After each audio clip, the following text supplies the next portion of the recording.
Once, in the silent vastness of the known galaxy, there floated the broken moon of Titanis, severed by cosmic cataclysm, and left adrift near the perilous edges of charted space. One would believe no life remained there, no glimmer of civilization, for its basaltic terrain and treacherous gravity had long since frightened away even the most intrepid explorers.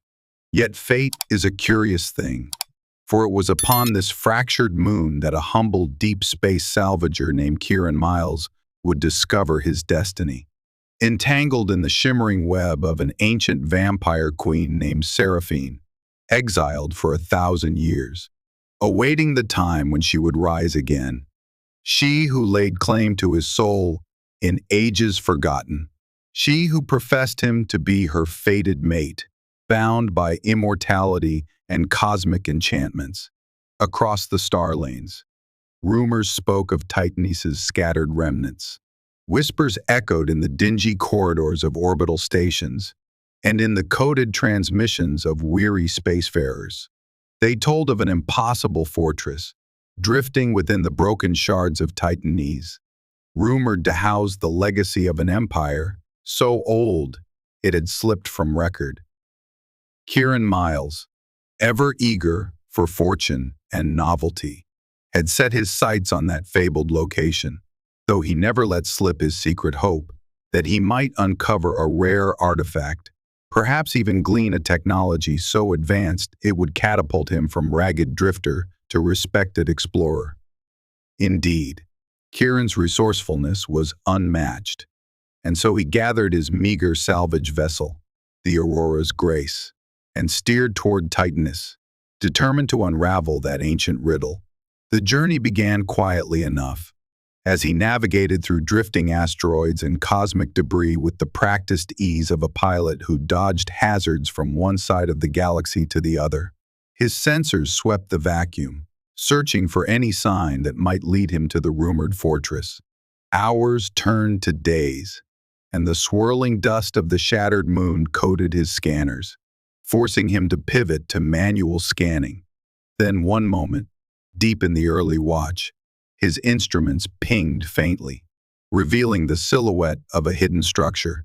Curiosity seized him. He set a cautious course, weaving through the maze of jagged rocks.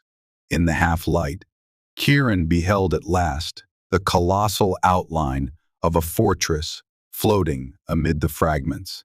It appeared more a cathedral than a mere fortress, its towering spires reaching toward the void as if in silent supplication. The architecture was neither wholly alien nor convincingly human, but rather a haunting combination.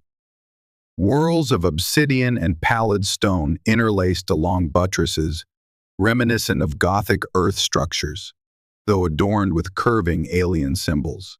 He nearly doubted his eyes, for it looked as though it had simply been torn from the surface of Titanis and cast adrift. Still intact after countless eons, he maneuvered closer, finding a docking platform large enough to fit his battered ship. To his surprise, the structure still maintained a faint gravitational field, perhaps the last flickers of a centuries-old generator. Dust and cosmic residue clung to every surface as he eased the Aurora's Grace into a precarious landing.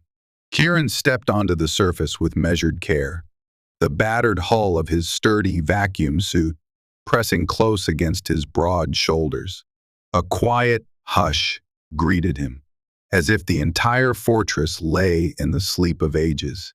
The corridor beyond the platform stretched into shadows, lit only by the faint glow of phosphorescent crystals embedded in the walls, their power supply evidently not fully spent even after 1,000 years. He advanced, a glow lamp in one hand, the other cradling a compact plasma pistol. Though no one dared speak of it, the rumor of vampiric horrors was known to lurk in the half-remembered legends. Kieran preferred caution to surprise. Through corridors that seemed to spiral on themselves, he saw the ghostly remnants of tapestries, scenes woven with mesmerizing detail, a pale, regal figure holding court in a grand cosmic hall, subjugating star systems, forging alliances with monstrous creatures that seemed half-living, half-energy. Arcane scripts scrawled along the edges. Something stirred within Kieran's mind as he gazed upon that tapestry, a flicker of recognition. Like déjà vu from a dream long forgotten, yet he could place no memory to it. Pressing onward, the sense of ancient watchfulness grew, an atmosphere tinged with cosmic dread. Eventually, he found a vast hall, grand pillars supporting an arching ceiling lined with shimmering crystals. In the center rose a dais of black marble, upon which stood a sarcophagus carved from a single slab of obsidian. The relief etched into its surface depicted the same regal figure, tall, graceful, with flowing locks and elongated canines. Whether legend or fact, the visage radiated power. A hum of energy pulsed about the coffin, and the glow lamp in Kieran's hand flickered as if caught in a sudden gust of cosmic wind. Caught between awe and superstition, Kieran approached. He could not resist the lure of the unknown. This sarcophagus was no ordinary relic. It radiated a vital force, something deep within beckoned, coaxing him onward, urging him to release the occupant from her timeless slumber. With a nervous breath, he placed his gloved palm upon the glyph carved at the foot of the coffin. The ancient mechanisms within whirred, and a hiss of pressurized air erupted. The lid slid back, revealing a figure lying in repose, clad in elaborate vestments that shimmered with starlight itself. Her features angelic yet undeniably predatory. Her lips parted slightly, revealing two glinting fangs, while her skin, though pale as moonlight, shimmered with hints of rose. For an instant, Kieran considered bolting, but an unknown compulsion, perhaps awe, perhaps destiny, bound him in place. Suddenly, her eyes snapped open.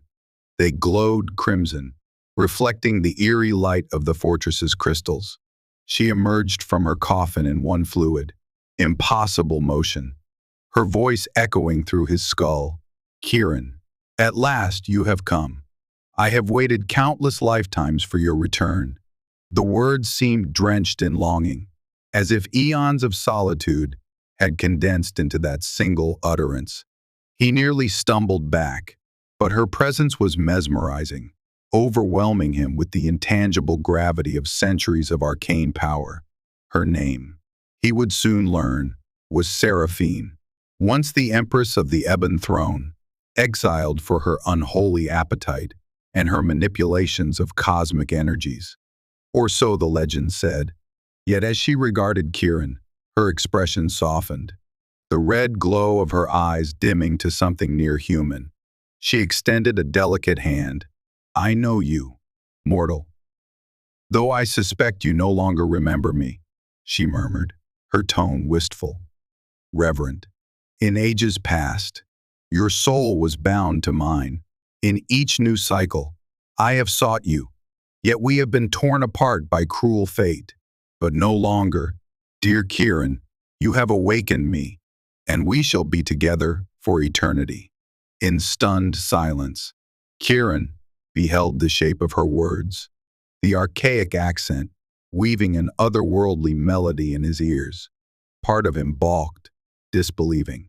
Another part, from deep inside, felt the faintest echo of a memory, a dream of a woman crowned in starlight, calling him by a name he did not recall. "I don't know you," he managed, "but I feel as though I do." His mind spun with the impossibility of it all, the swirling shapes of half-remembered dreams colliding with the immediate dread of facing a legendary vampire queen in the flesh. Seraphine's expression was gentle, though overshadowed by grief. "You have returned to me in each life, each era. I sense your confusion, yet it shall pass in time. The bond between us transcends death, transcends the cycles of mortal existence. You broke our vow once, and for that, I was cast away. But your presence here has reignited the cosmic threads that bind us." Her words made little sense to him, and still, he could not bring himself to doubt them entirely. Like an intangible chord, the truth resonated somewhere within him. "Listen, I only came here to salvage," he admitted, voice wavering slightly. "I didn't come to awaken anyone or to fulfill any vow." If there's some confusion, he stopped as her slender finger pressed softly against his lips, silencing him. "You have awakened me," she said, "and so the curse lifts. The galaxy has changed since my imprisonment. But one thing remains. You and I are two halves of the same star-forged destiny." Then the faintest tear glistened in her ancient eyes. "I know the harm this must do to your mind, dear Kieran, and for that, I am sorry." Thus began the chain of events that would upend Kieran's life.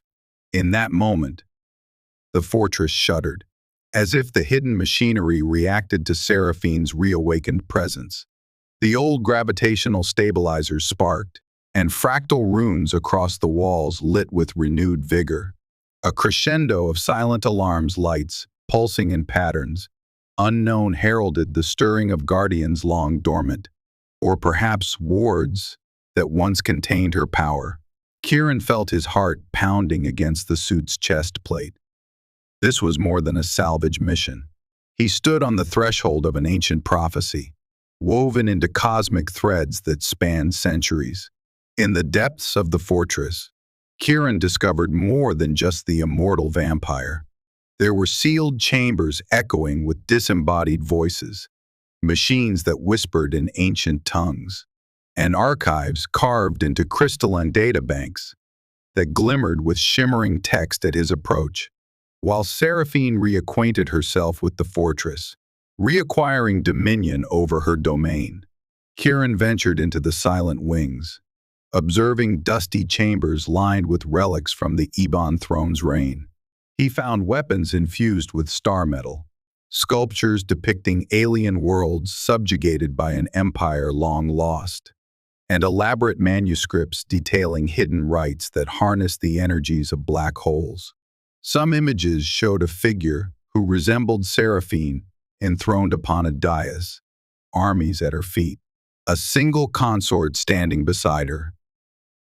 Though the figure's face was obscured, Kieran felt the faint pang of recognition.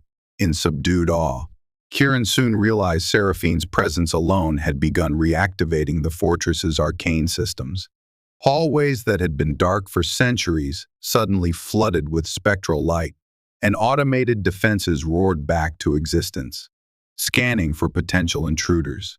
He found himself shielded only by her aura, for whenever a sentinel drone drifted near, it recognized her influence. Then, wordlessly, it would glide away, leaving him unscathed. The fortress seemed to acknowledge him, if only through her unspoken sanction. At intervals, Seraphine guided him through the labyrinth, leading him to the central command spire. She explained, in carefully chosen words, the nature of her banishment. In the era of her great empire, she had allied with star-born entities, forging pacts that promised immortality and cosmic knowledge. But as her power grew, so too did the fears of her allies and foes alike. Treachery arose in her court, led by those who believed her path was too dangerous, that forging alliances with cosmic horrors risked unleashing unstoppable doom. They conspired, culminating in a final betrayal. The Empress was contained within Titanis, severed from her seat of power, and forcibly entombed. The banishment was to last until the fortress drifted into oblivion, or until she was awakened by the one destined to share her eternal throne, her fated mate. Every sign pointed to Kieran being that prophesied consort, though he rejected such claims whenever the conversation reared its head. Yet each day, Kieran noticed fragments of memory slipping into his mind. In feverish dreams, he glimpsed a grand hall of mirrors, reflections that showed him in regal attire, Seraphine at his side. He saw himself kneeling in devotion, vowing to follow her through the corridor of stars.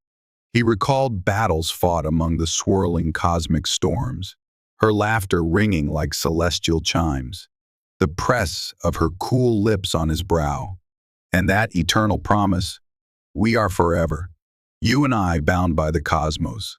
He would awaken in a cold sweat, uncertain if these were illusions conjured by Seraphine's influence or echoes of a past life. Yet the sense of belonging these visions evoked was undeniable, stirring emotions he had never before experienced. Meanwhile, beyond Titanis, the galaxy's power blocks took notice of unusual signals emanating from the shattered moon. Explorer fleets, mercenary captains, and curiosity-driven adventurers all converged upon the edges of that fragment field. Among them, a clandestine coalition. The Helian Covenant grew particularly interested. They specialized in the study and subjugation of entities deemed too dangerous to roam free. To them, rumors of an undying vampire queen, awakened in the ruins, spelled both threat and opportunity. Unbeknownst to Kieran and Seraphine, the Helian Covenant had already dispatched reconnaissance drones to gauge the fortress's defenses. As Kieran's presence became more entangled with Seraphine's domain, the technology-laced wards that once kept her imprisoned now recognized him as a rightful occupant. Systems granted him partial access, enabling him to read sealed archives about the Ebon Throne's darkest secrets. Among them, he discovered notes referencing an ancient cosmic entity known as the Devourer of Light. Seraphine had once sought to enslave or bargain with this being, harnessing its boundless power. The betrayal that led to her exile sprang from the Empire's fear that she would succeed, unleashing devastation on an unimaginable scale. The conspirators had believed that exiling her, along with the fortress, was the galaxy's only salvation. A swirl of conflicting emotions filled Kieran's heart. Could she truly have planned to harness such a monstrous force? Did the conspirators do right by condemning her, or had they only sought their own political power? Whenever he asked her, she gazed into the distance, sadness lingering in her scarlet eyes.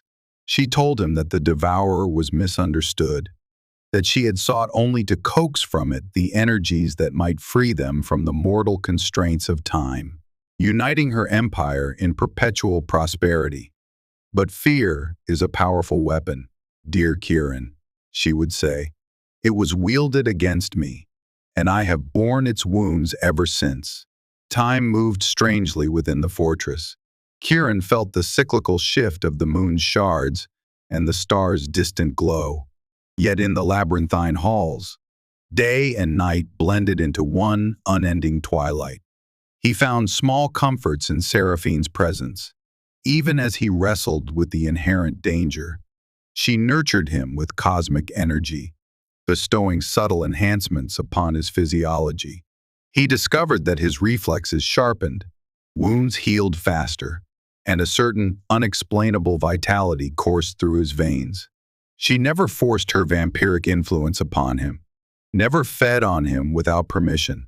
"I do not wish to take," she would say in her soft, melodic voice. "I wish to share our eternity as equals. Our bond is far more sacred than mere hunger." Their uneasy harmony was tested when mercenaries, under the Helion Covenant's direction, discovered a breach in the fortress's perimeter. They attacked in squads, wielding advanced weaponry designed to neutralize paranormal entities. Alarms blared through the corridors, and the sentinel drones sprang into lethal action, defending their empress and the awakened occupant. In that moment, Kieran found himself forced to decide: stand with Seraphine, or side with the outsiders who represented the familiar domain of mortal civilization. Despite the terror, he could not shake his growing loyalty toward Seraphine. nor the moral question of whether these aggressors truly had the right to destroy her. When a band of mercenaries cornered her near the ancient throne room, aiming disruptor rifles at her heart, Kieran rushed in with a stolen arc blade, severing their line of fire. In the chaos, the fortress's defenses battered the intruders, while Seraphine invoked her cosmic might. She unleashed blasts of black flame energy that ripped through the mercenaries' armor. Kieran watched, in awe and fear, as her eyes shone with an eldritch brilliance, the starlight itself bending to her command. When the dust settled, the fortress was once again secure, at least for the moment. But the assault had rattled them both. Kieran trembled, uncertain whether he was any longer the simple salvager he had been just days ago. Perhaps he was an accomplice to cosmic menace, or perhaps a guardian of a misunderstood sovereign who only sought her rightful reign. The uneasy feeling gnawed at him, yet Seraphine's gratitude was genuine, her regal composure shining with a tender warmth as she drew him into an embrace. "You protected me, dear Kieran," she whispered. "When others would turn away in fear, you stood at my side. This is why we are fated." A hush fell upon the fortress in the days that followed. Kieran used that lull to explore deeper labyrinths, driven by an unspoken curiosity, both about Seraphine's empire and the epic story of their entwined destinies. One corridor led him to a hidden archive. There, he discovered a series of stasis tubes containing the withered remains of the Ebon Throne's once proud warriors, each presumably awaiting resurrection. He also found multiple glyph-bound volumes that detailed a prophecy, a cycle of star-crossed lovers, bound by cosmic law, doomed to part and reunite across the ages until balance was restored. The text called it the Wheel of the Eternal Empress, and it named Seraphine as the star around which the wheel revolved, her chosen consort the axis that held the spokes of fate in place. And at the final page of one volume, he found a single line scrawled in old, trembling handwriting. "To break the curse is to unite the night and the dawn. If the Empress and her mate can transcend the thirst that condemns them, the galaxy shall know a new golden age." This cryptic phrase rattled him. Could it be that Seraphine's curse was more than her banishment, that it was entwined with an insatiable vampiric hunger that would forever keep her at odds with mortal life? If so, could that thirst be broken by love, or by some cosmic union that overcame the boundaries of life and death? He confronted Seraphine about these findings. She stood in silence for some time, her pale hands clasped before her. "Many have tried to interpret the prophecy," she finally responded.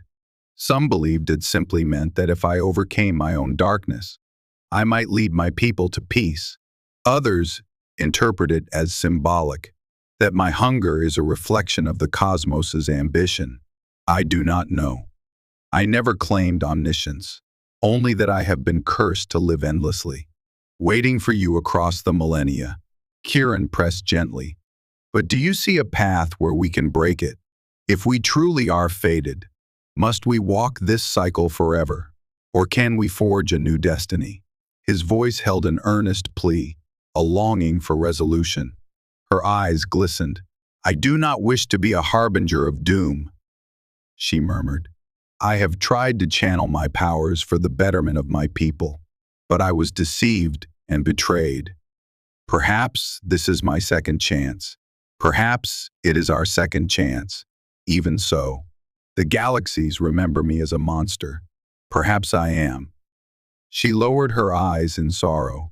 "Will you stand with me, Kieran, as I try to discover a better path?" And so began a joint expedition into the fortress's most secret sanctums, guided by the arcane symbols that only Seraphine could decipher. Their journey took them through swirling pools of mirror metal, which transported them from one dimension shifted corridor to another. They descended spiral staircases that seemed to invert gravity, climbing upward into hidden realms of the fortress that existed in folded space. At last, they reached the Ebon Throne's core chamber, an immense domed room lined with luminous star maps that depicted the galaxy as it was 1,000 years prior. At the heart of that chamber stood an ornate altar, inlaid with star metal filigree and crowned by a swirling vortex of energy. Seraphine explained that the vortex connected to the cosmic wellspring she had once harnessed to communicate with powers beyond mortal comprehension. If there was a means to break her curse, it might be discovered there, but the risk was immense. The energies, left untended for centuries, could be volatile. Should they attempt to harness it incorrectly, the entire fortress might be torn apart, or worse, the devourer of light might be awakened. Still, Kieran, emboldened by a sense of purpose, insisted they must try. If there is even a chance to end this cycle, he said softly, we have to take it. They undertook the ritual carefully, reciting invocations in the ancient tongue. Seraphine guided him through each incantation, her voice tremulous with both hope and fear. The swirling vortex expanded, illuminating the chamber in a shifting tapestry of cosmic radiance. At first, Kieran felt a gentle warmth, a sense of possibility, but then a deep rumble shook the fortress, and arcs of black energy lashed out, sending him reeling. Seraphine cried out, wrestling with energies that threatened to consume them both. He glimpsed, for a moment, a monstrous shape forming in the center of the vortex, a silhouette with countless grasping limbs, hungering for the light. Searing pain coursed through his mind. He felt as if something was trying to devour his very essence, draining away the memories he held dear. Yet just as despair took hold, he felt Seraphine's cool hand slip into his, grounding him with her presence. Her crimson eyes met his, filled with resolve. "Remember who you are," she whispered, voice echoing in his thoughts. "Not just Kieran, but the one who chose me beyond reason, beyond fear."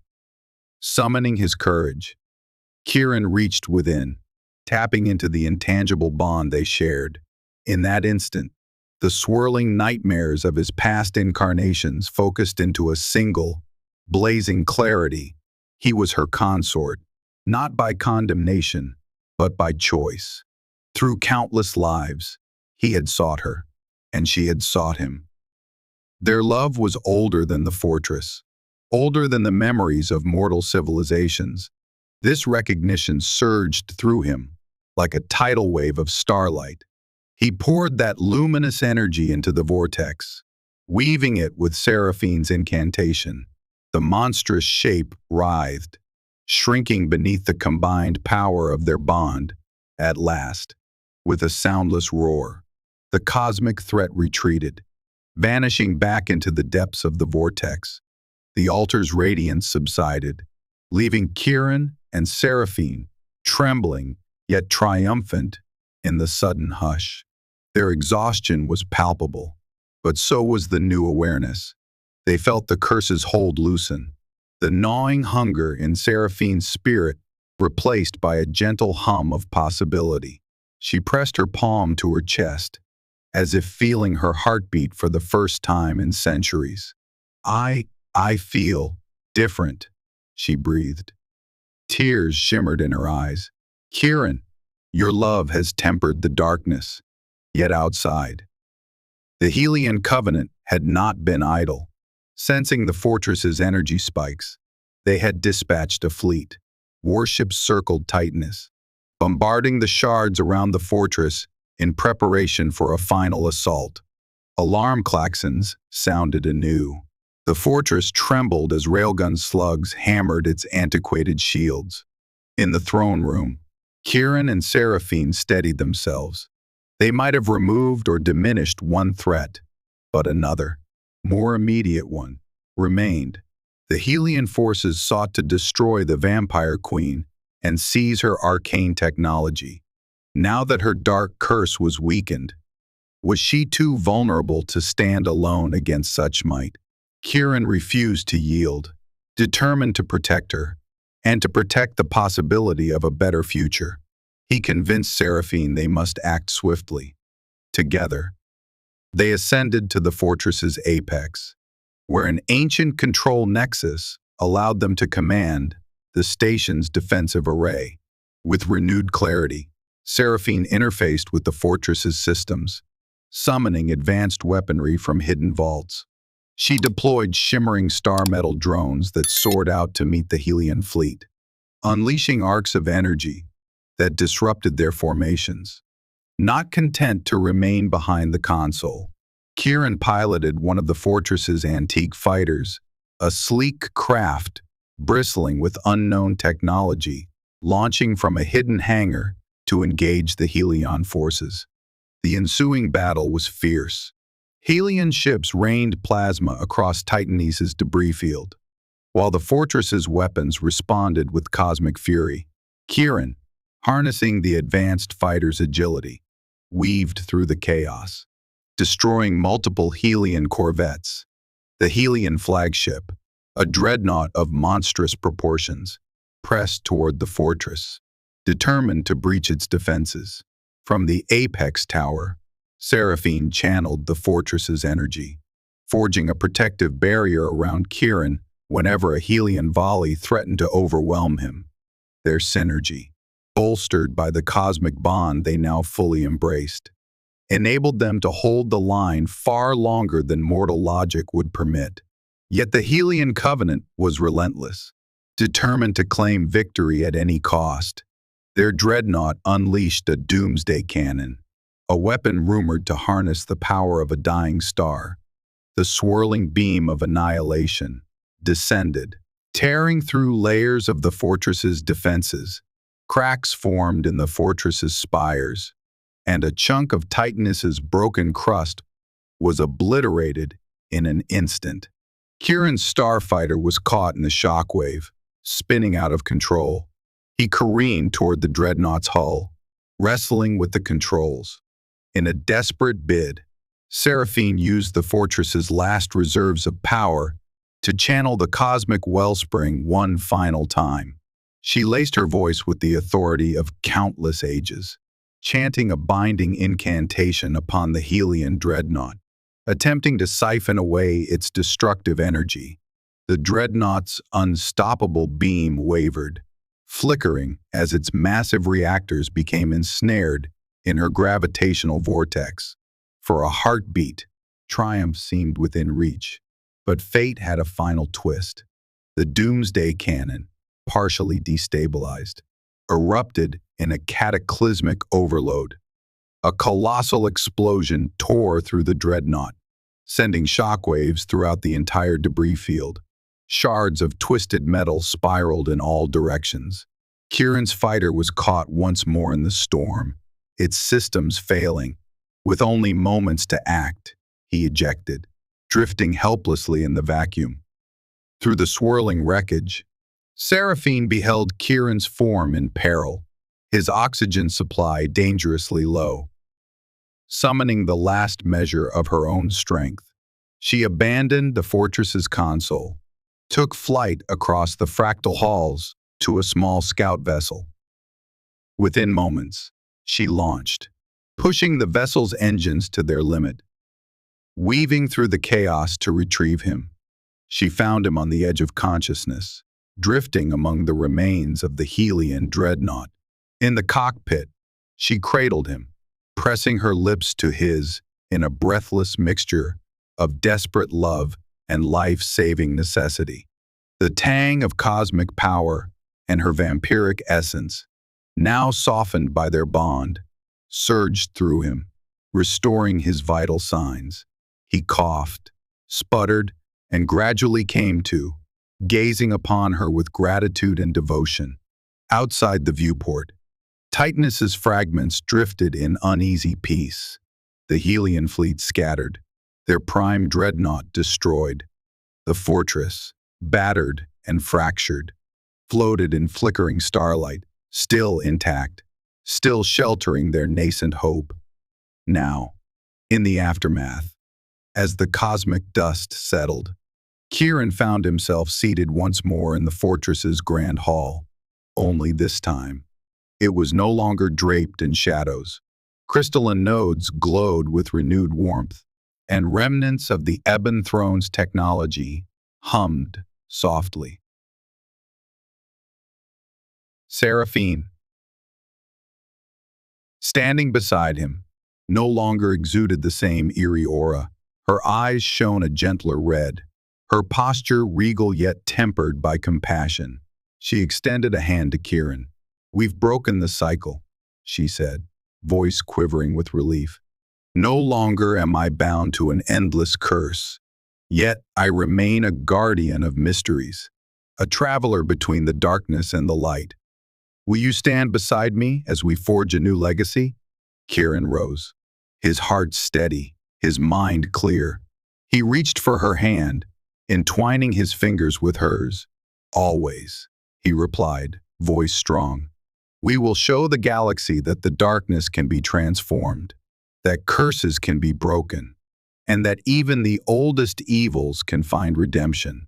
Word spread throughout the star lanes that the fortress on Titanis was not a place of doom, but a sanctuary reborn. Though many still harbored fear and suspicion, others saw in Kieran and Seraphine's story the promise that ancient wrongs could be righted. They formed the beginnings of an alliance, a fledgling movement to rebuild the Ebon Throne's knowledge for the betterment of all. Ships from distant systems brought supplies, curiosity, and hope. Researchers came to glean the fortress's secrets under Seraphine's careful guidance, so that no cosmic abomination would be awakened again. Thus ended Kieran's old life as a solitary salvager. He became an explorer of new horizons, forging treaties with alien species and bridging the gap between the mortal realms and the ancient powers Seraphine had once courted. She, in turn, guided him with the wisdom of centuries, all the while cherishing their bond, born of love and tested by adversity.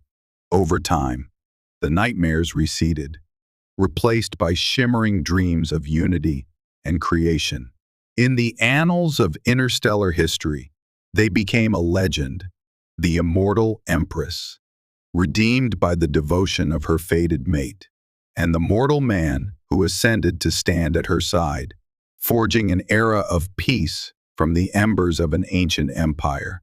And so, under the glow of distant stars, in a fortress no longer haunted by gloom, Kieran and Seraphine walked hand in hand, content in the knowledge that they had triumphed over curses, conspiracies, and cosmic nightmares. Forever bound by choice rather than destiny, they steered the galaxy toward a brighter tomorrow, forging a legacy that would endure long after the stars themselves had shifted in the cosmic dance. The end was not truly an end, but a joyous beginning, brimming with possibility, a living testament to the power of love across the infinity of space. But while the fortress settled into a renewed calm, its corridors still whispered of secrets yet undiscovered.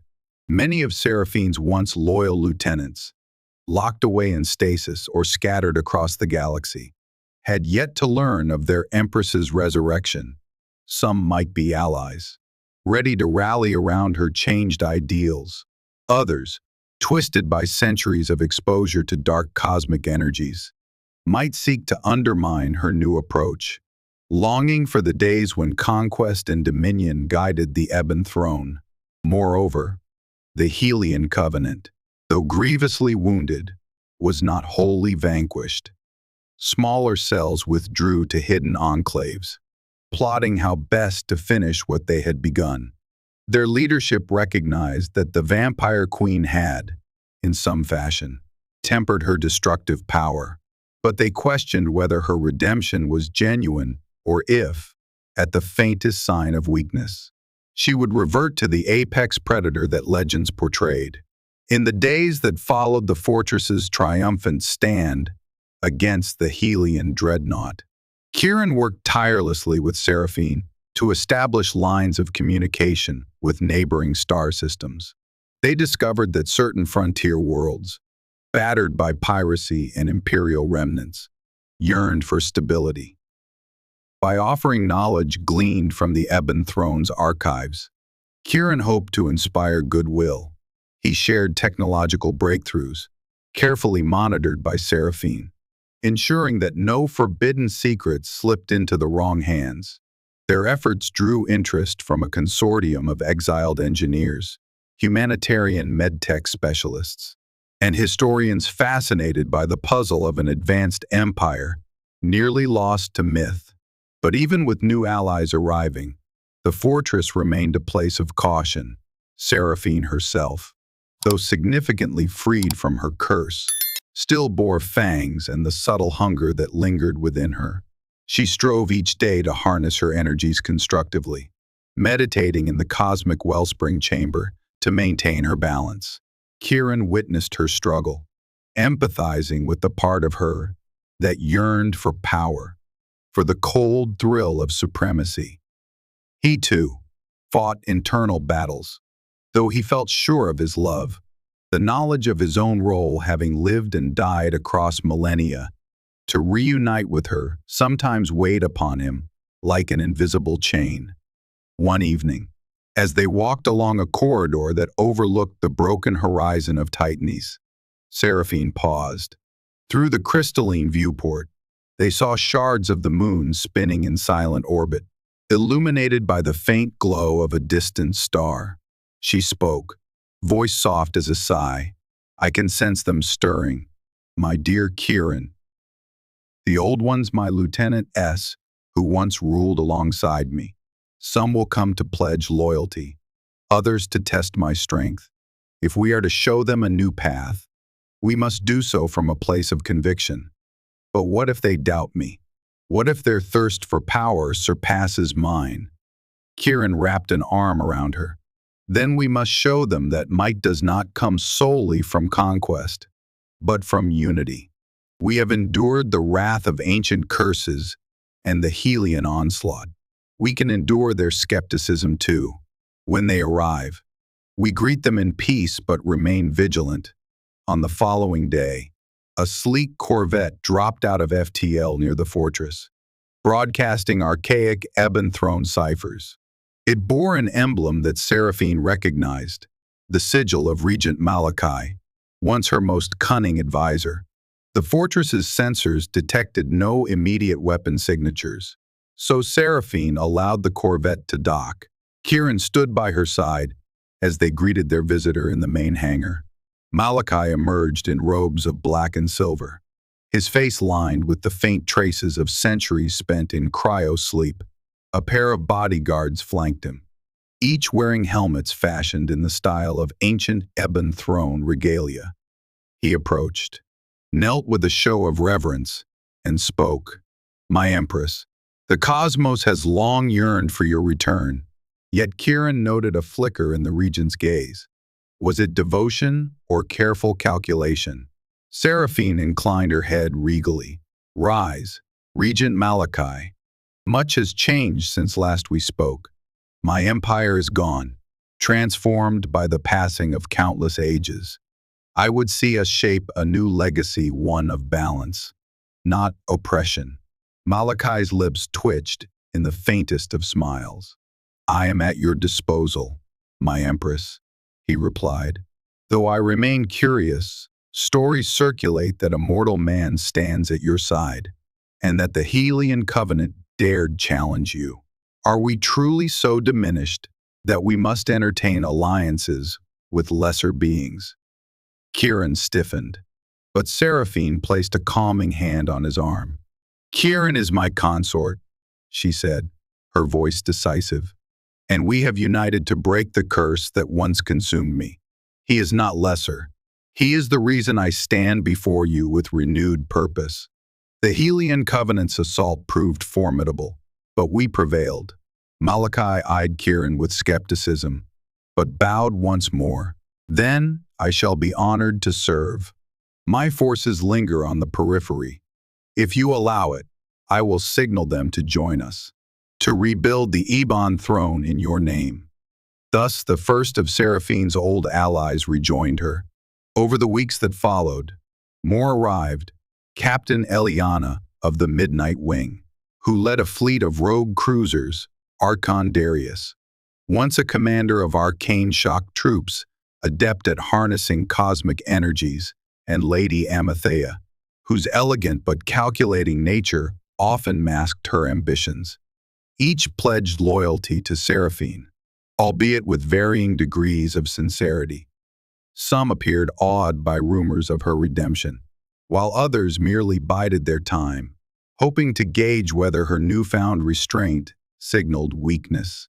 In turn, the Helian Covenant undertook covert operations, attempting to sabotage the fortress's supply lines and undermine the alliances forming around Seraphine. On half a dozen occasions, sabotage devices nearly caused catastrophic failures in the fortress's power grid. Each time, Kieran and Seraphine worked in tandem to root out the infiltration, with the help of their loyal supporters.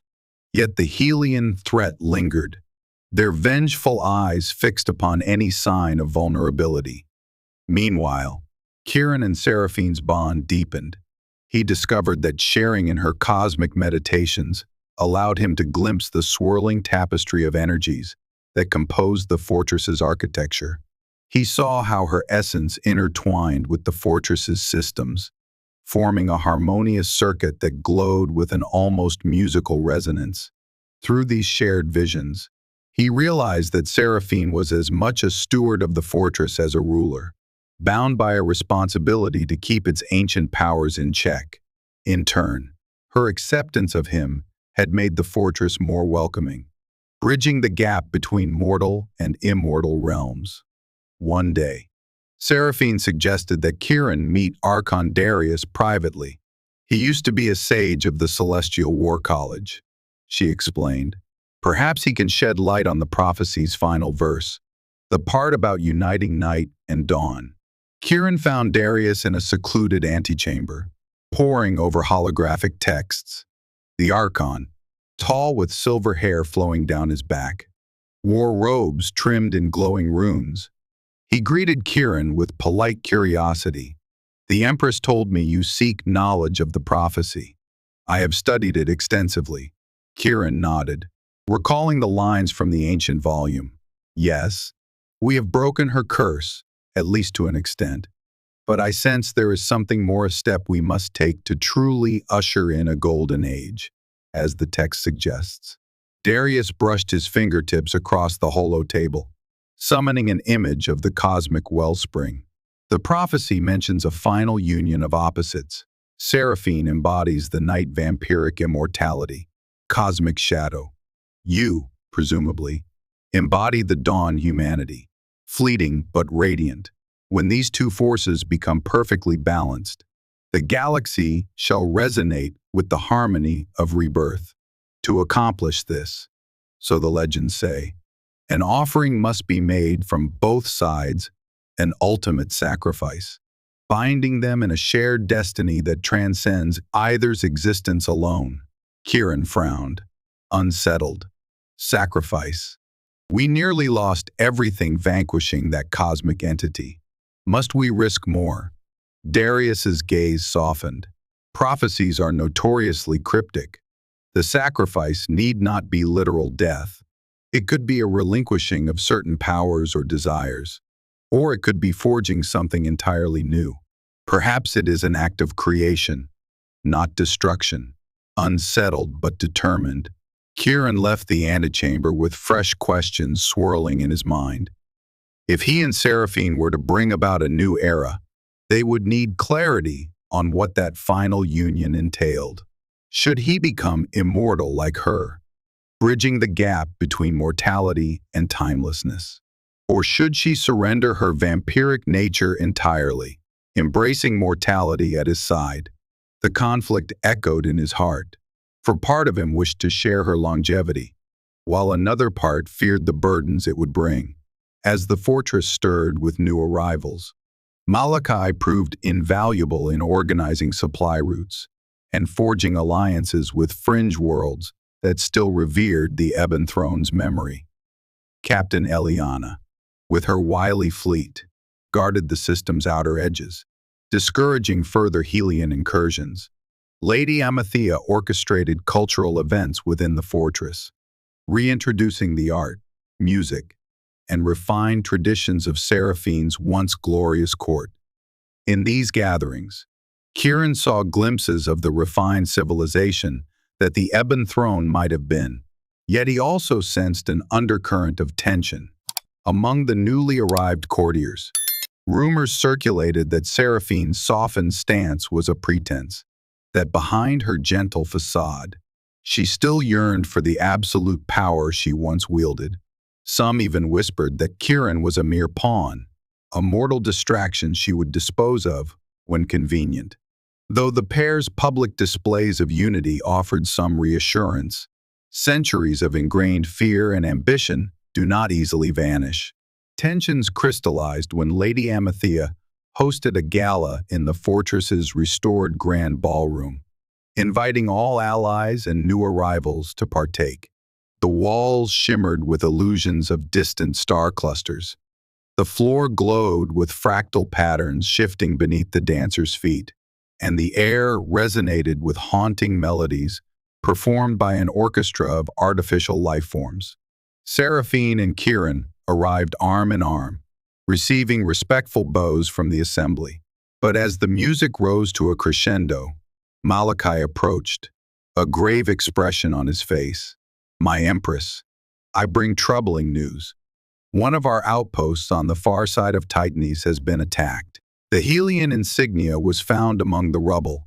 Survivors claim they were seeking something artifacts related to the Devourer of Light."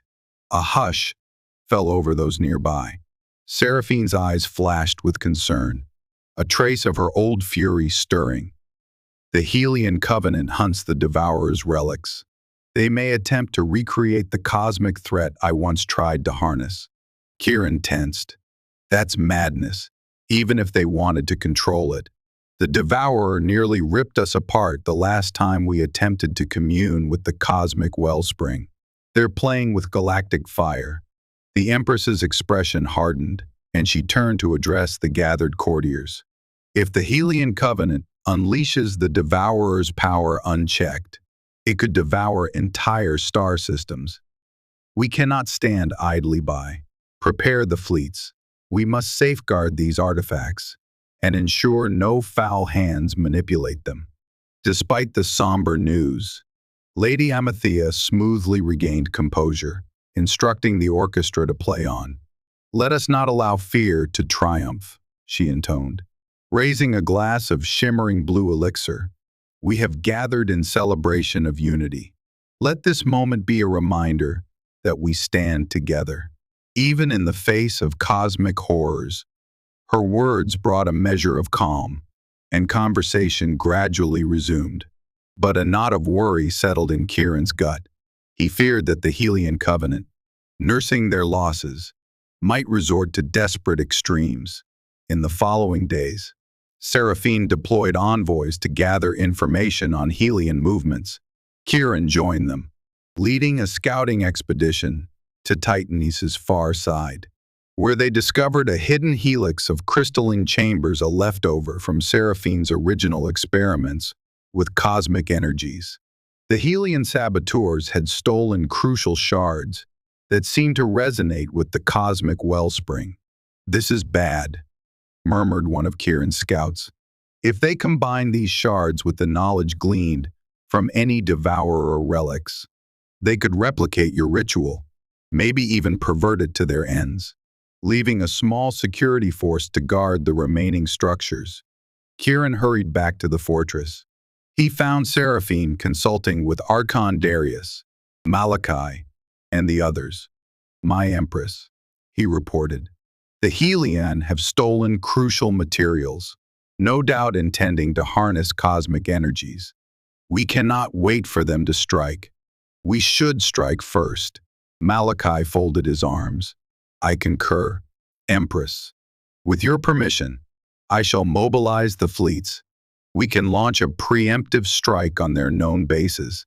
We must not allow them time to complete their plots." But Seraphine hesitated, her tone reflective. "I will not rush to war out of fear. It was fear that once led to my betrayal and exile. We shall indeed prepare to confront them, but we must also seek a final resolution. We have all lost too much already. If possible, I would spare the galaxy another bloodbath." Her stance sparked debate among her advisors. Some, like Captain Eliana, expressed readiness for battle. Others supported Seraphine's caution, not wanting to provoke further destruction. Kieran sided with Seraphine, though he understood the concerns of the Hawks. The fortress, once an epitome of conquest, now stood poised on the brink of a war that could decide the galaxy's fate. Over the next week, the Ebon Throne's revived empire rallied its fleets.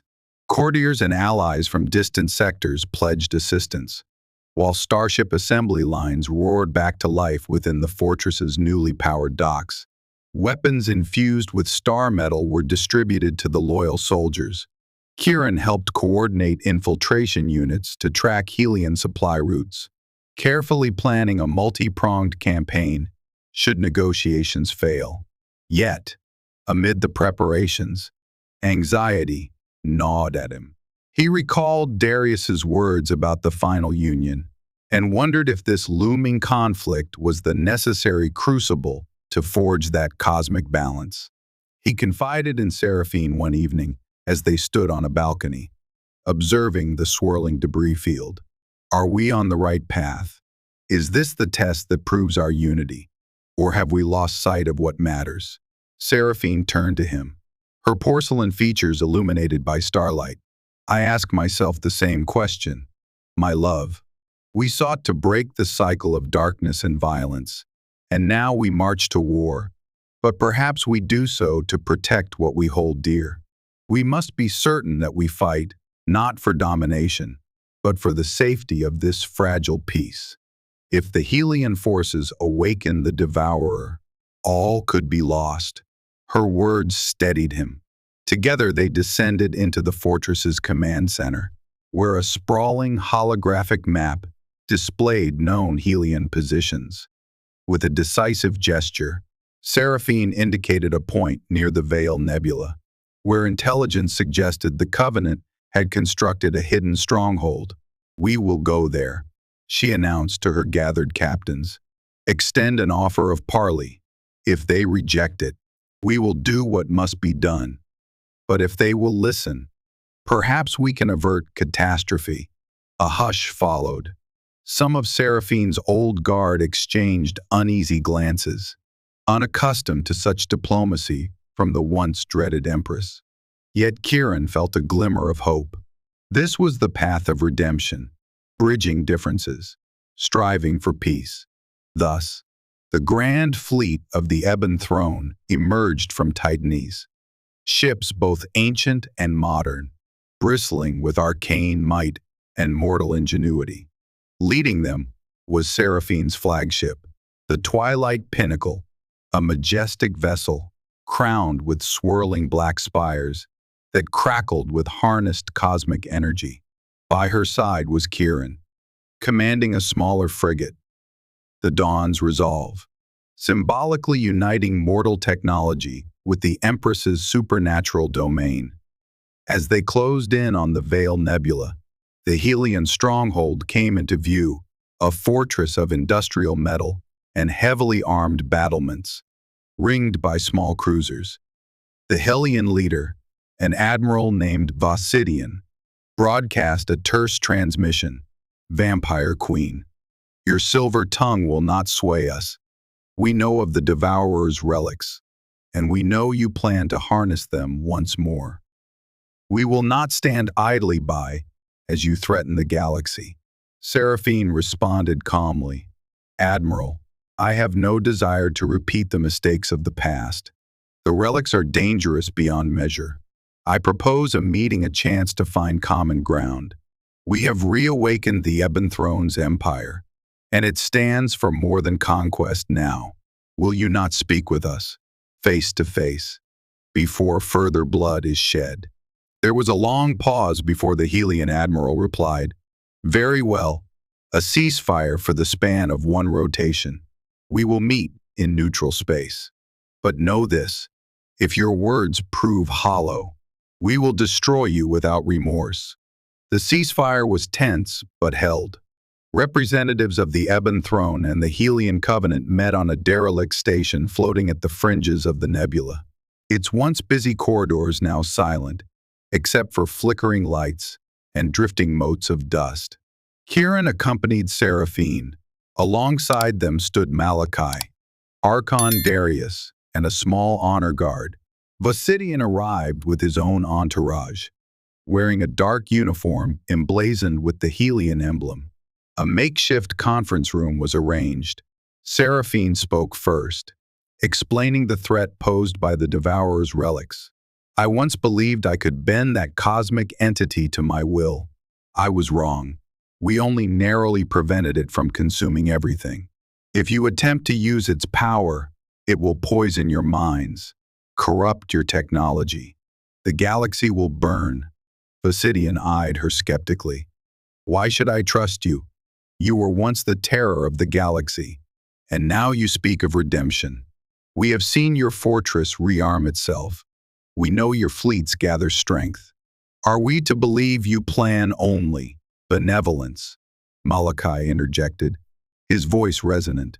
"You forced our hand when you attacked Titanis. Admiral, we did what any sovereign would do to defend ourselves. Yet we are here to negotiate, not to threaten." The Admiral's gaze shifted to Kieran. "And you, immortal, are you her pet, her thrall?" Kieran met his stare unwaveringly. "I am her partner. Whatever Seraphine was in the past, I've seen her strive to change. The Ebon Throne can be a force for stability, not domination. This is your chance to avert disaster." Vasidian leaned back in his chair, expression clouded with conflicting emotions. He cast a quick glance at one of his aides, who nodded, handing him a tablet. Vasidian activated a holo display, revealing scans of the stolen relics and cosmic shards. "We have studied these artifacts extensively. Our scientists believe they can harness the Devourer's power, but not in the same way you attempted. Seraphine, we seek to imprison the entity fully, to extract a controlled energy source. Think of it a near limitless resource that could elevate humanity to new heights. Our cause is just." A chill ran through the room. Seraphine's voice turned grave. "You cannot control it any more than I could. The Devourer thrives on chaos and feeds upon the boundaries between realities. If you attempt to harness it, it will poison your minds, corrupt your technology. The galaxy will burn." The debate raged for hours, with Seraphine and Kieran urging caution and compromise, while Vasidian remained adamant that the Helian Covenant's method would succeed. Finally, frustration sparked into anger. The Admiral stood, slamming his hand against the table. "No more of this. Your talk of redemption is meaningless. We will save this galaxy from your kind, from the monsters who lurk in the shadows. The next time we meet, it will be on the battlefield." With that, the Helian delegation stormed out, the ceasefire teetering on the brink of collapse. Seraphine stared after them, a mixture of sorrow and resolve etched on her face. "Then war it is," she whispered. "But let it be the last time we spill blood over these ancient horrors." Returning to their fleets, both sides braced for conflict. Over the next weeks, tensions escalated. Skirmishes erupted near resource stations, with neither side gaining a decisive advantage. Rumors abounded that Helian scientists had nearly completed their device to capture the Devourer's essence, hidden within the swirling energies of the Veil Nebula. If they succeeded, the galaxy might face an even greater menace than before. On the Ebon Throne's side, preparations intensified. Seraphine frequently joined with Kieran, in the cosmic wellspring to align her powers for the looming battle. She worked alongside Archon Darius, forging arcane wards to repel the Devourer's influence. Malachi rallied the fleets, establishing a network of watchful drones to track Helian movements. One day, as the fortress orbited Titanis, a bright pulse flared from within the Veil Nebula, visible even from the far distance. A wave of energy rippled out, rattling instruments and sensors. The Helian Covenant had begun their attempt to harness the Devourer. The star lanes crackled with panicked comm chatter. Entire outposts had gone dark, devoured by a distortion wave that expanded from the nebula's heart. Without hesitation, Seraphine commanded the Ebon throne fleets to converge on the Veil Nebula. Kieran guided the Dawn's resolve at the forefront, scanning for the Helian flagship. They emerged from FTL to find a cosmic nightmare. Swirling vortexes of black and violet energy coalesced around a colossal structure, presumably the Helian device. Twisted arcs of power lashed out, obliterating everything in their path. Helian ships, battered by their own creation, struggled to maintain coherence. Some turned to flee. Others fought to stabilize the device. "This is it," Kieran declared over the comm to Seraphine. "They've unleashed something beyond their control." Seraphine's voice replied with a steely edge. "We must end this before it engulfs the entire sector. Follow me in.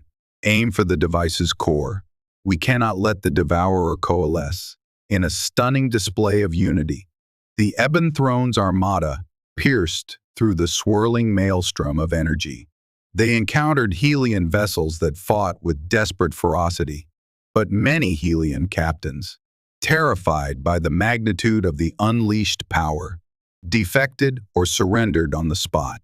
As Kieran piloted the Dawn's resolve closer to the epicenter, Seraphine, aboard the Twilight Pinnacle, invoked the fortress's arcane relics.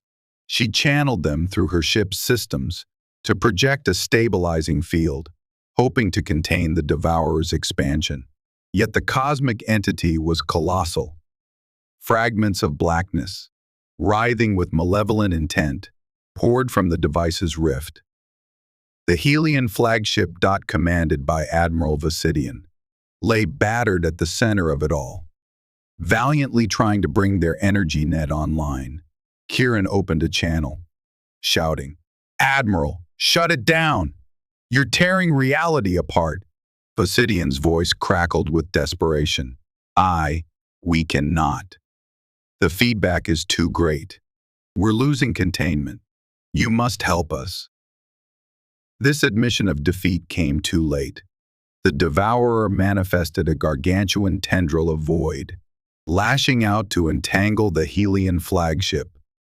Seraphine directed her own energies, forging a barrier that intercepted part of the blow, but the Helian ship still sustained catastrophic damage. Explosions rippled across its hull, and Kieran saw escape pods jettisoning into the swirling darkness, summoning the last of her reserves. Seraphine performed an incantation that resonated across the Ebon Throne's entire fleet. The cosmic wellspring within her connected to each vessel's star metal core, forming a luminous network of runic power. The combined might of thousands of souls, living and unliving, converged into a single burst of energy that hammered into the device's rift. With a thunderous cacophony, the rift flickered, then imploded, swallowing itself in a final surge of cataclysmic force. For a heartbeat, the blackness overtook Kieran's vision, and time seemed to freeze. He felt a presence whisper in the back of his mind, a vestige of the Devourer's malice. But then light returned. The cosmic horror retreated, forcibly banished from reality, leaving behind a devastated nebula littered with wreckage. In the battle's aftermath, both Ebon Throne and Helian vessels drifted, battered and broken.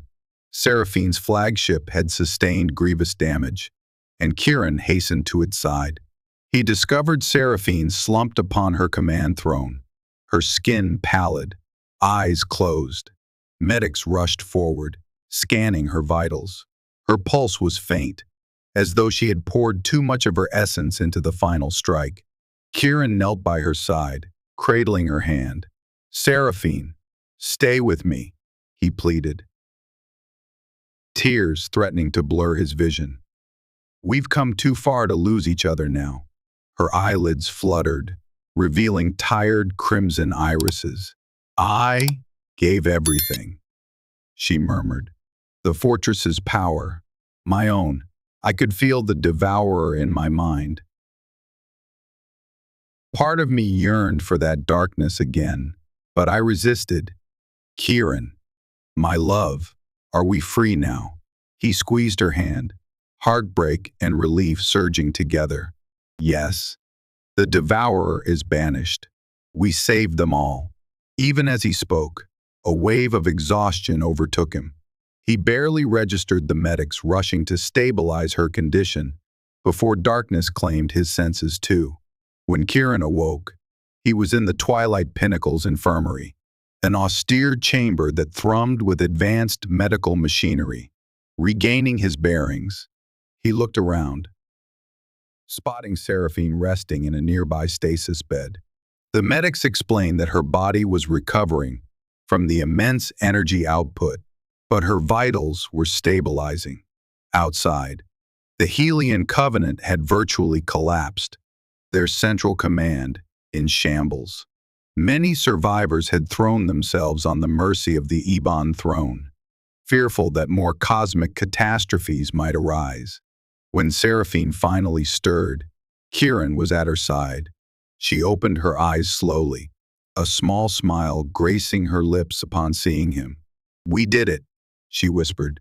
"We broke the curse, overcame the devourer, and perhaps ended the cycle of fear for which my name was once a rallying cry." He nodded, brushing a strand of her hair aside. "Rest now. There's a whole galaxy out there that needs rebuilding." In the following weeks, a fragile peace took hold.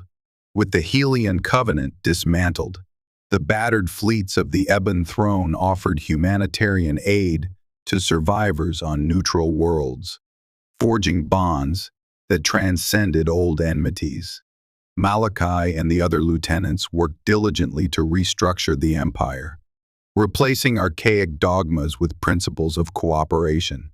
Archon Darius led research teams to seal away any lingering relics tied to the devourer, ensuring they could never again be misused.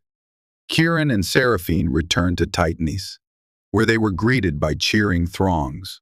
Once, the fortress had been a symbol of terror. Now, it stood as an emblem of unity between the mortal realm and the immortal horizon.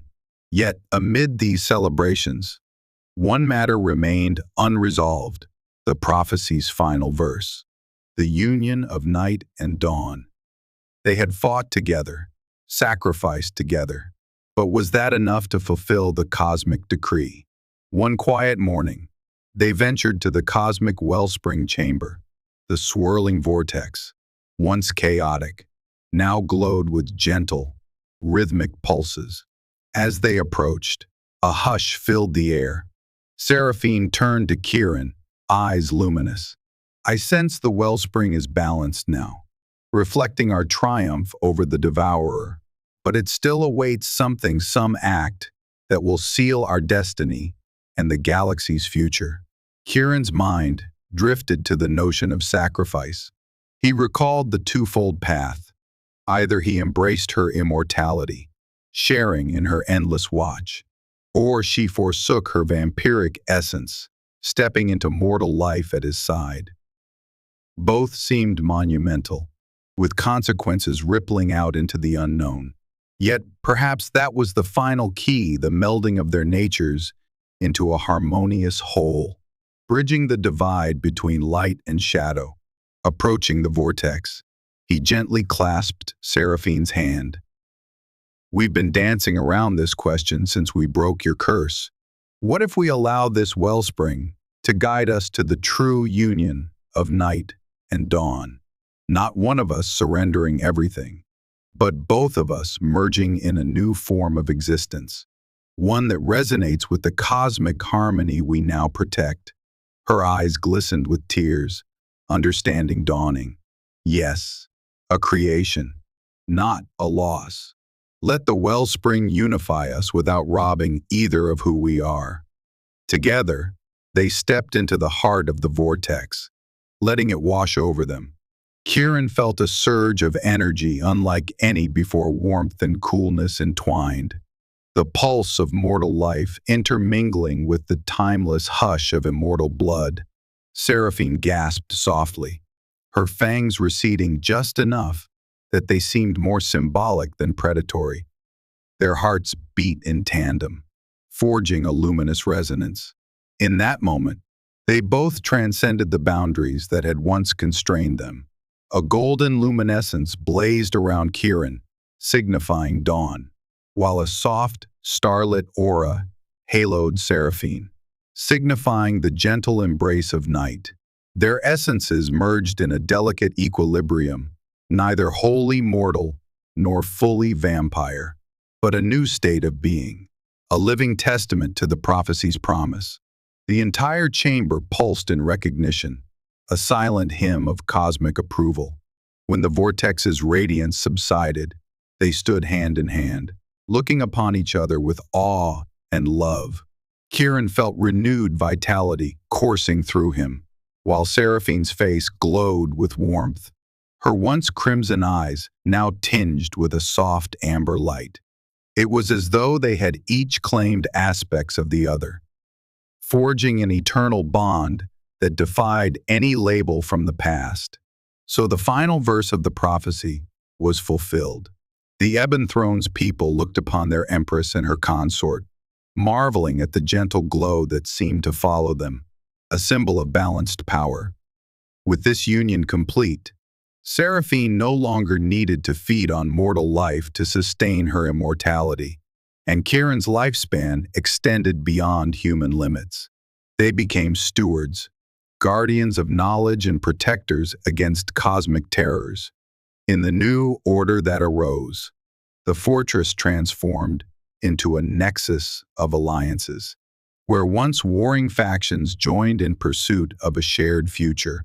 Scientific and mystical research thrived, ensuring that horrors like the Devourer remained sealed. Trade routes flourished, protected by fleets that bore the emblem of a reformed Ebon Throne, a sigil of unity rather than fear. Diplomats, mystics, and explorers came from across the galaxy to witness the remarkable phenomenon of the fractured moon Titanis and its floating stronghold. Now a beacon of possibility. Peace did not mean the end of challenges. Minor skirmishes flared, rogue warlords threatened outlying colonies, and mysteries still lurked in uncharted corners of the cosmos. But the scale of cooperation and hope was unlike any the galaxy had known for millennia. Under Seraphine and Kieran's guidance, new cultural renaissances erupted on far-flung planets, melding the aesthetic grandeur of the ancient Ebon Throne with the diverse traditions of countless species. As years flowed into decades, Kieran and Seraphine built a life together that transcended time. They nurtured generations of leaders and thinkers, ensuring that each new wave of progress was guided by wisdom and compassion. They ventured beyond the galaxy's rim on exploratory missions, forging pacts with newly discovered civilizations, always upholding the principle that knowledge should be shared, not hoarded or used for dominance. In the quiet moments, they would walk together through the re-green terraces of the fortress, hand in hand, content in the profound bond they had achieved. Their love had shaped not only their fates, but also the destiny of entire star systems, steering countless souls away from the brink of oblivion. Whenever they gazed upon the broken horizon of Titanis, they saw not ruin, but rebirth a testament to how even the deepest wounds of the past could be healed by unity and devotion.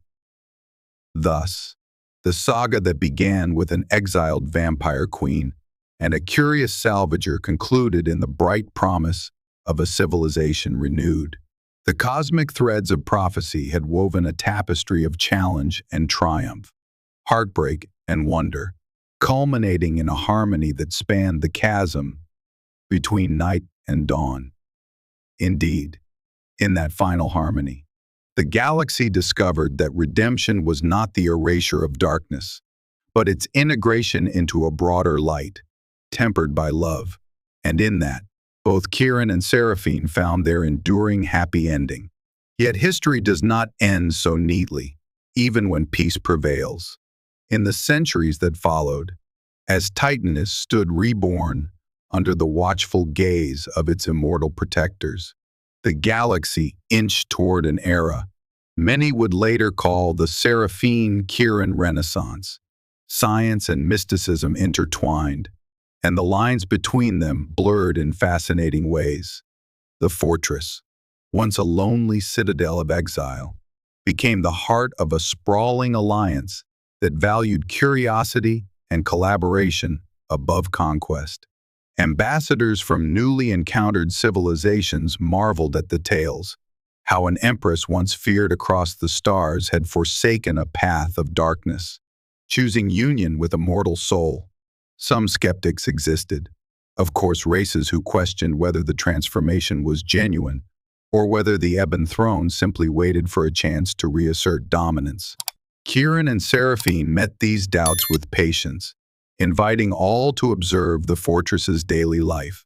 See the open academies, the thriving trade halls, the cultural symposiums. The transformation was undeniable, a legacy shaped by both immortality and the simple honesty of mortal empathy. Archon Darius, having grown into the role of principal advisor, often quipped that the fortress had become the galaxy's greatest university, where cosmic phenomena were studied alongside poetry from 1,000 worlds. One wing housed experimental labs dedicated to safer methods of harnessing cosmic energy. Another wing featured vast arboretums and biodomes, resurrecting plant life from Earth and countless other planets to remind visitors of the beauty that flourished under peaceful conditions. Indeed, the fortress became not just a place of governance, but a beacon of learning, a living tapestry of star-born collaboration. For Kieran, adapting to his extended life proved both a joy and a challenge. Gone were the days when he had to worry about the passing of decades. Now he and Seraphine measured time in centuries. Friends they made among mortals aged, retired, and eventually passed on, leaving behind cherished memories and poignant lessons about the brevity of life.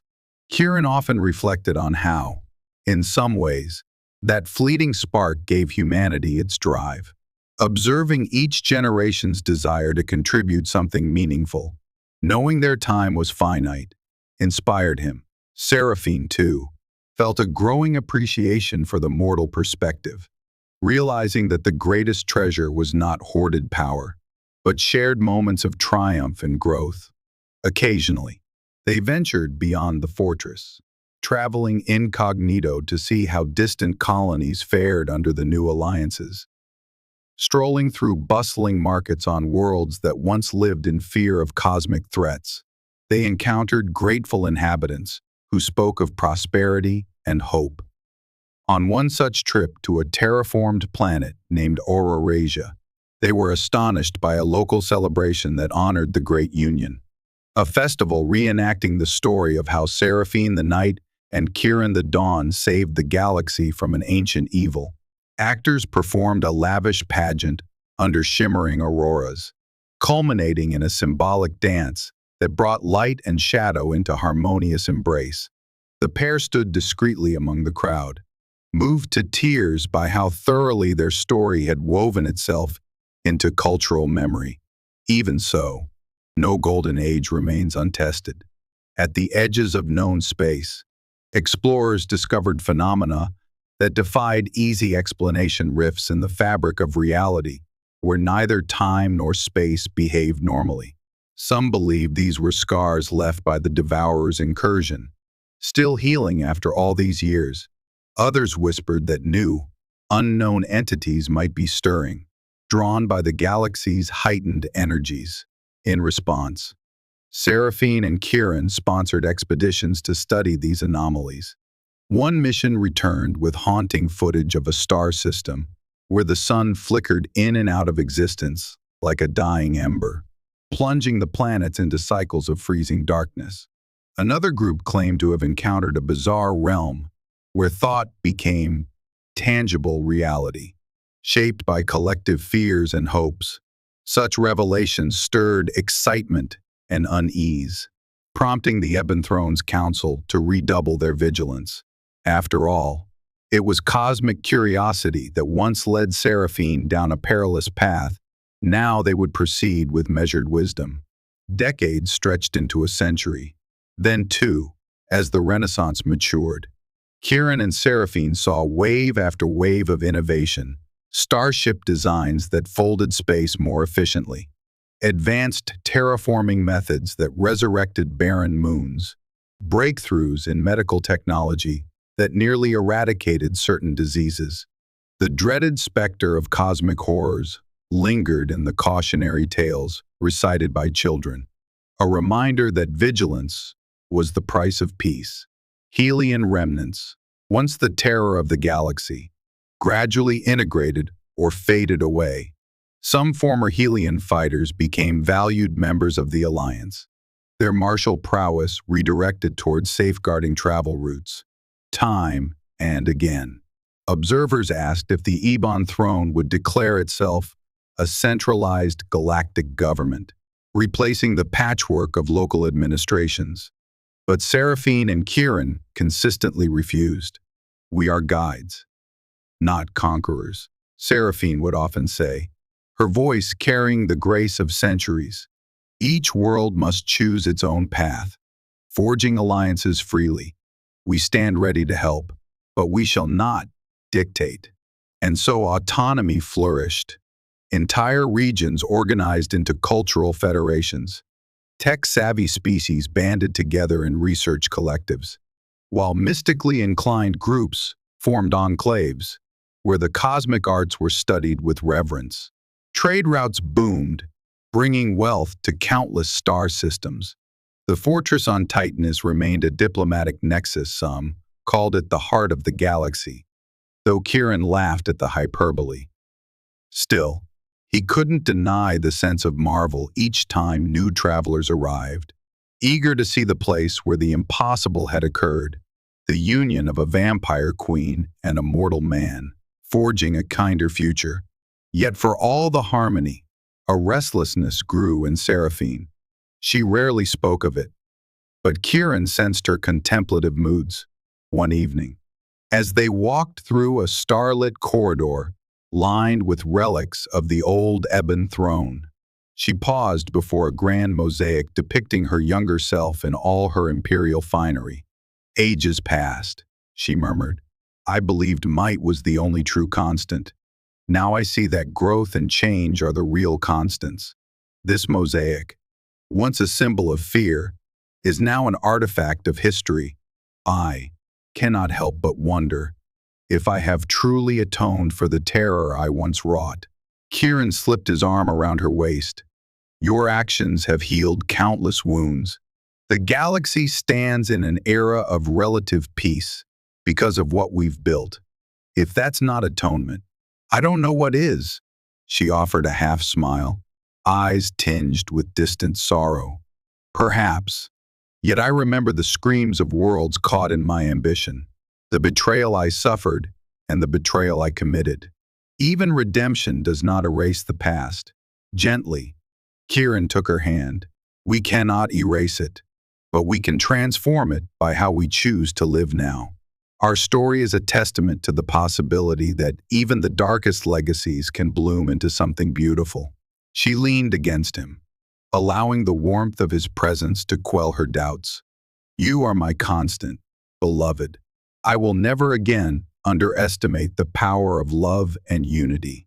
The next day, an unexpected transmission arrived from a deep space expedition led by a group of scholars from the Celestial War College. They had been surveying the remains of ancient star-faring civilizations in a region known as the Opaline Drift. Their message, laced with urgency, claimed to have discovered evidence of a precursor empire that long predated the Ebon Throne. Through cryptic, half-deciphered runes, they warned of a cosmic intelligence that slumbered beyond the fringe of the galaxy, one that might eclipse even the Devourer in scope. It stirs, the scholars reported, and we fear it will awaken to devour not merely stars, but entire galactic clusters. Alarmed, Seraphine and Kieran convened the Ebon Throne's council. Could this be a new threat, greater than any they had faced before? Was the galaxy poised on the brink of yet another cosmic struggle? Or were these simply the overblown fears of excited academics? The only way to know was to investigate. Thus, they organized a formidable expedition into the Opaline Drift, consisting of scientific vessels, diplomatic envoys, and a contingent of star metal-infused guardians prepared for worst-case scenarios. Seraphine and Kieran led the expedition personally. By now, they were accustomed to the weight of the galaxy's expectations resting on their shoulders. This time, they journeyed in a newly constructed flagship, the Star-Woven Harmony, a symbol of the unity cultivated across centuries. Its hull bore inscriptions in myriad languages, each representing a people who had joined the alliance. The hull also integrated cosmic wards gleaned from fortress knowledge, making it potentially the safest vessel to undertake such a perilous voyage. Their route took them far beyond charted lanes, where luminous clouds of space dust shimmered like pastel curtains under distant suns. Strange gravitational eddies tugged at passing ships, and the sensors picked up fluctuations reminiscent of old Devourer readings. Though far fainter, crew members whispered rumors that they were venturing toward the cradle of cosmic nightmares. Yet Seraphine and Kieran reminded them that fear must not dictate their actions. Knowledge, preparation, and unity had saved them before, and would again. At last, they reached the coordinates the scholars had indicated, a region of warped space-time, where star systems orbited a gravitational anomaly. In the center loomed a colossal structure, an eldritch ring of black stone kilometers wide, floating in silent vigil. Runes glowed faintly upon its surface, their patterns reminiscent of archaic symbols from the fortress archives. Though distinctly older, the expedition's scientists theorized that this ring was a seal or gateway, crafted by an ancient civilization to contain or block the entity rumored to slumber beyond. Cautiously, the Star-Woven Harmony approached.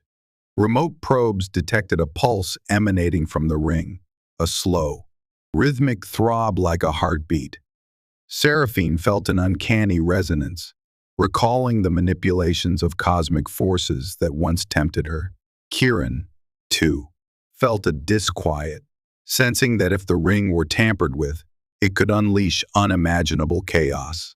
Over the ensuing days, the expedition studied the structure, deciphering fragments of the runes.